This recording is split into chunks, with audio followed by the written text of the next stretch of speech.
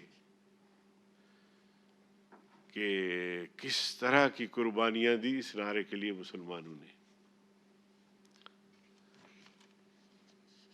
پاکستان بنتے وقت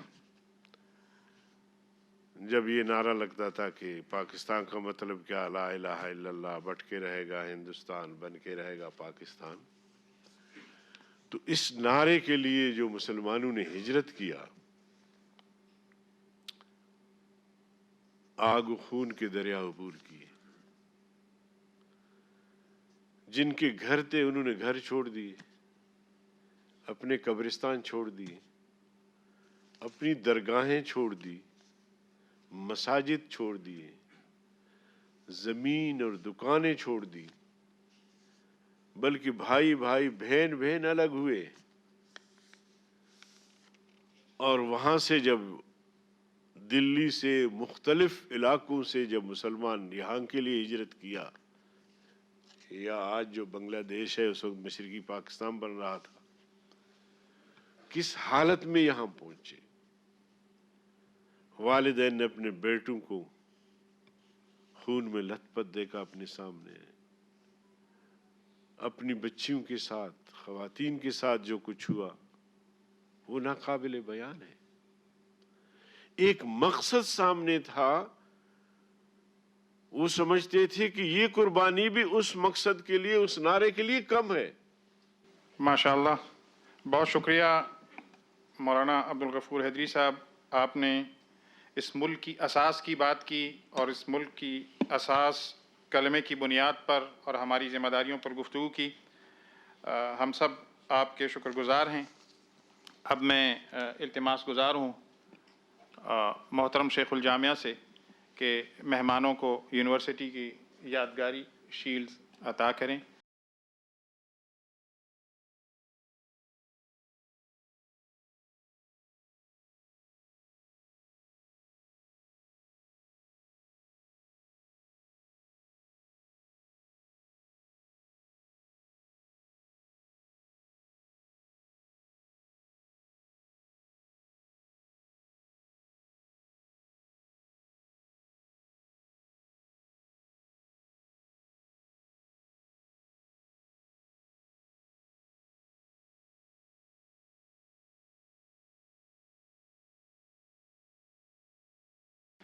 اب میں پروفیسر ڈاکٹر سمینہ آوان صاحبہ dean faculty of social sciences سے التماس گزار ہوں کہ وہ حرف تشکر ادا کریں. بسم اللہ الرحمن الرحیم. ثروت مندی کا احساس ہو رہا ہے کہ مولانا صاحب تشریف لائے، اور یہ غالب حقیقت ہے کہ جب تک آپ جیسے مقتدر لوگ ان جامعات کے ساتھ ایک کنٹینیوس انٹریکشن نہیں کریں گے، ہمارے اندر 70 سال کے بعد بھی آپ کو بہت ساری ایسی چیزیں نظر آتی رہیں گی جو آپ کی خصوصی توجہ کی مستحق ہیں. میں بہت ہی شکر گزار ہوں اس سینٹر کی، عبدالودود قرآنک سینٹر، جن کی وجہ سے ہمیں اس طرح کی بہت ہی پروقار تقریب، جیسے کہ مہمان خصوصی نے کہا، ایسی تقریبات کے انعقاد کی جو ہے اجازت بہانے فراہم ہوتے رہتے ہیں. شیخ الجامعہ ایک خصوصی مبارکباد کے مستحق ہیں. جب سے یہ تشریف لائے ہیں ہمیں بہت ساری تحقیق اور تدریس کے ساتھ ایسی محافل کا اہتمام بہت ہی اچھا لگتا ہے جس میں جامعات کے فرائض جو ان کے ہیں، جو تدریس کے ہیں، تحقیق کے ہیں، اس میں ہم سب شامل ہوتے ہیں. اور آپ سب کی آمد کا بہت شکریہ. اور مولانا صاحب، میں اور ہمارے ساری جو میزبانوں کی ٹیم ہے وہ بالکل آئندہ بھی منتظر رہیں گے کہ آپ تشریف لاتے رہیں گے، اور آپ جن چیزوں کی نشاندہی ہمارے نصاب میں کرتے رہے ہیں اور کرتے رہیں گے، وہ انشاءاللہ اس پر ہماری توجہ رہے گی. ہمارے جو ینگ یہاں پہ لوگ بیٹھے ہوئے ہیں، میں بہت شکر گزار ہوں ان لوگوں کی. اگر وہ اس تقریب میں نہ آتے تو ان کے پاس بہت ساری وجوہات تھیں، پر بوجوہ آپ تشریف لائے.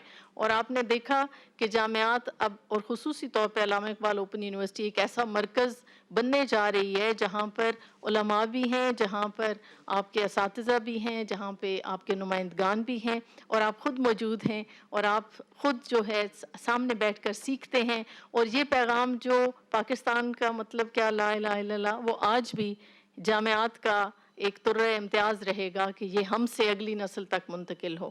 میں بہت شکر گزار ہوں. بہت شکریہ آپ کی آمد کا. آخر میں التماس گزار ہوں پروفیسر ڈاکٹر علی چشتی صاحب سے کہ دعا سے اس تقریب کا اختتام.